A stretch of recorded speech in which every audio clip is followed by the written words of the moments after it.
नमस्कार दोस्तों, आपका बहुत बहुत स्वागत है हमारे YouTube channel RPSC study hub पर। उम्मीद है आप स्वस्थ होंगे।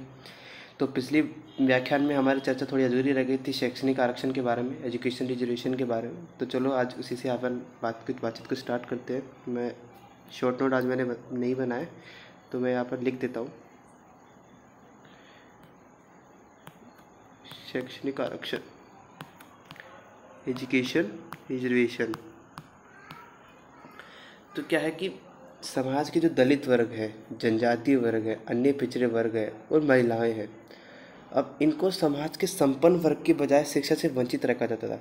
ये तो आप भी जानते हैं कि दलितों को शिक्षा का कितना अधिकार था, जो जनजातीय वर्ग से आते हैं उनको शिक्षा का कितना अधिकार था, जो अन्य पिछड़े वर्ग हैं, महिलाएं हैं, महिलाओं को तो वैसे भी प्राय शिक्षा से बहुत वंचित रखा जाता है। उस ज़माने में तो कुछ ही महिलाएं थी जो भी वो भी संपन्न वर्ग से थी जिनको शिक्षा का अधिकार था। तो उन्हें समाज के संपन्न वर्ग की तरह शिक्षित बनाने के लिए इस राज्य ने क्या किया कि शिक्षण संस्थाओं में आरक्षण का प्रावधान किया गया। तो राज्य ने, जैसे कोई भी अपन यूनिवर्सिटी में हम एंट्रेंस लेंगे तो उनमें क्या है कि राज्य ने इनके लिए, दलितों के लिए, जनजातीय वर्ग के लिए, अन्य पिछड़े वर्ग के लिए और महिलाओं के लिए एक उचित मात्रा में आरक्षण का प्रावधान किया, रिजर्वेशन का प्रावधान किया। अर्थात एक मात्रा में समाज के वंचित वर्ग के लिए सीटें आरक्षित होंगी, ऐसा स्टेट ने ऐसा प्रावधान किया, जिससे क्या है कि समाज में जो संपन्न वर्ग हैं उनकी तरह ये भी मतलब शिक्षा ले पाएंगे, जिससे वो समाज के यहाँ समाज में अपना प्रभुत्व स्थापित कर सकेंगे। एक तरीके से कहें तो राज्य ने इस उद्देश्य को लेकर शिक्षण संस्थाओं में आरक्षण का प्रावधान किया। अब जैसे ही एक बात ये, जैसे राज्य ने शिक्षण संस्थाओं में आरक्षण का प्रावधान किया तो मद्रास राज्य ने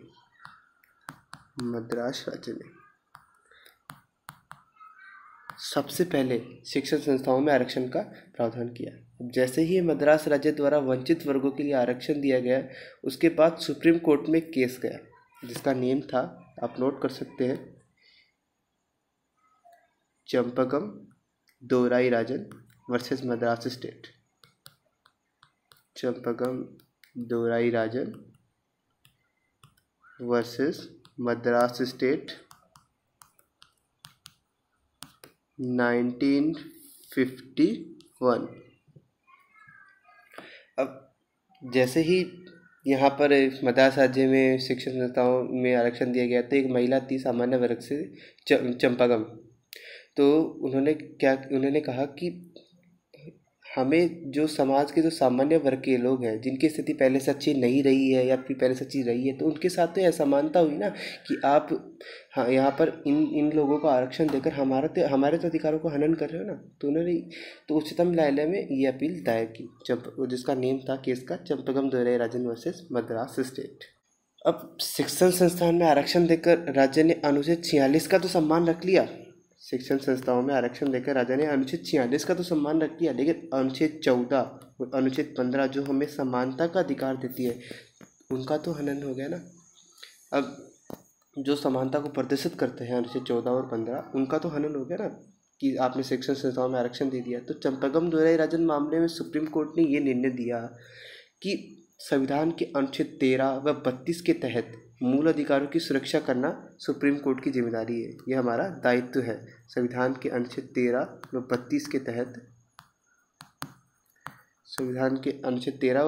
तहत मूल अधिकारों की सुरक्षा करना सुप्रीम कोर्ट की जिम्मेदारी है। और डीपीएसपी के मामले में भी संविधान ने कहा है कि अनुच्छेद 37 में कहा है कि नीति निर्देशक डीपीएसपी, अनुच्छेद 37 कहता है कि डीपीएसपी न्यायालय में वाद योग्य नहीं है।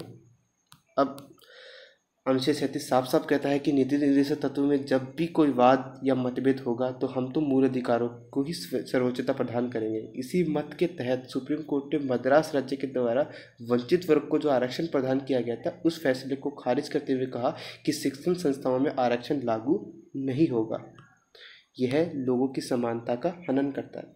अब पढ़ाई लिखाई की दुनिया में समाज के संपन्न वर्ग जैसे ब्राह्मण थे, उनकी स्थिति समाज में बाकी लोगों से काफ़ी बेहतर थी। जनजातीय वर्ग, अन्य पिछड़े वर्ग, दलित वर्ग, महिलाएं ने शिक्षा से प्राय वंचित रखा जाता था, ये तो आपको भी पता है।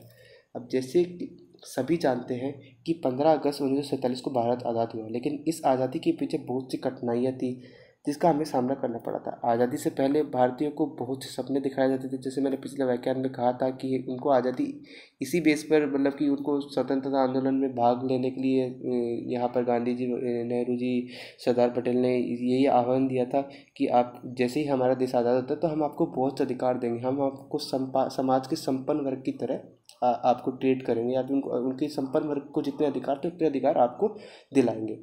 अब आज़ादी से पहले लोगों को दिया गया आश्वासन कि हम आपके अधिकारों की सुरक्षा करेंगे तथा उसके उन्हें विशेषाधिकार प्रदान करेंगे। अब इन दुविधाओं को दूर करने के लिए नेहरू जी प्रथम संविधान संशोधन लेके आए, जिसके तहत अनुच्छेद 15(4) जोड़ा गया। अब प्रथम संविधान संशोधन के तहत, एक सेकेंड में रफ कर देता हूँ, तो प्रथम संविधान संशोधन लेके आए और उसमें अनुच्छेद 15(4) का प्रावधान किया, जो कहता है कि राज्य सामाजिक और आर्थिक तथा पिछड़े वर्ग की उन्नति के लिए विशेष उपबंध कर सकता है। और अनुच्छेद 21 में 2 नए उपबंध भी उन्होंने जोड़े। अनुच्छेद 31 में 2 नए उपबंध यहाँ पर जोड़े। अनुच्छेद 31 कहता है कि भूमि सुधार से संबंधित कोई भी कानून अगर राज्य पारित करता है, उस पर अनुच्छेद 31 की बाकी मर्यादाएं लागू नहीं होंगी। तो अनुच्छेद 31 कहता है कि राज्य कोई भी भूमि सुधार कानून अगर लेके आएगा तो उस पर अनुच्छेद 31 की मर्यादा लागू नहीं होगी। अनुच्छेद 31 क्या कहता है, मैंने आपको बताया था, राइट टू प्रॉपर्टी, यह संपत्ति का अधिकार देता है। तो जब भी राज्य भूमि सुधार कानून लेके आएगा तो यहाँ पर अनुच्छेद 31 में साफ साफ लिख दिया कि अगर भूमि सुधार कानून राज्य लेके आता है तो उस पर अनुच्छेद 31 की मर्यादा लागू नहीं होगी। और एक अनुच्छेद 31 भी जोड़ दिया। ख के तहत 9वीं अनुसूची का निर्माण किया गया। 9th शेड्यूल, जो भारत की बहुत ही विवादास्पद या अनुसूची रही है। 9वीं अनुसूची का संबंध भूमि सुधार से था, पर अनिवार्यतः ऐसा नहीं है। 9वीं अनुसूची का अगर संबंध देखें तो बहुत से कानूनों से है, यह कोई भूमि सुधार से नहीं है। अगर राज्य को कोई भी कानून पारित करना होता है, सुप्रीम कोर्ट से बचना होता है, तो वह उस कानून को 9th शेड्यूल में डाल देती है। पता नहीं कितने कानून यहाँ पर, मेरे को तो एग्जैक्ट ध्यान नहीं है, पर बहुत से कानून 9th शेड्यूल में डाल दिए। अब 9th शेड्यूल में क्या होता है कि राज्य कोई भी कानून अगर 9th शेड्यूल में डालता है तो उस पर सुप्रीम कोर्ट उसकी समीक्षा नहीं कर सकती, उसे न्यायिक पुनर्विलोकन का अधिकार नहीं रहता है। अब इतना सब होने के बाद अगर 9th शेड्यूल भी जोड़ दी, उस पर लोग सवाल भी उठे कि यार ऐसे थोड़ी होता है, ये तो न्यायपालिका की शक्ति भी कम करता है और एक तो जनता के सर्वाधिकार का भी संबंध है। तो इतना सब होने के बाद संविधान की 9वीं अनुसूची पर सवाल उठने लगे कि ये तो अपने आप में एक इलीगल है, और इसको अवैध सिद्ध करने के लिए 1951 में शंकरी प्रसाद का मामला सुप्रीम कोर्ट में है। तो हम एक अलग स्लाइड बना लेंगे, शंकरी प्रसाद मामले को हम कल डिस्कस करेंगे। तब तक के लिए सुरक्षित रहिए। आपका थैंक्स फॉर वॉचिंग।